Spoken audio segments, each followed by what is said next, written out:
Some treats, some blue treats for your dogs. This is good for the teeth.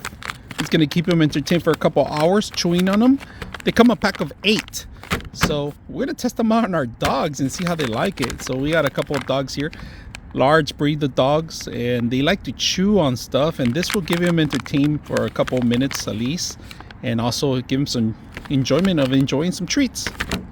So we're gonna give one to Toby. He's a nice little dog. He likes to, he has, you know, his teeth are a little bit up. Let me see your teeth. Let me see your teeth. Toby, here you go, Toby. You good boy, Toby. Let's give one to our other dog, Crypto.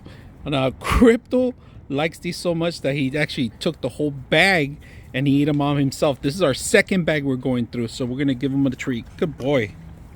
Now we get it to our bigger dog, and he likes these special treats. Here you go. You don't want him? There you go. This is our neighbor dog. He even gets our treats the same way like our dog.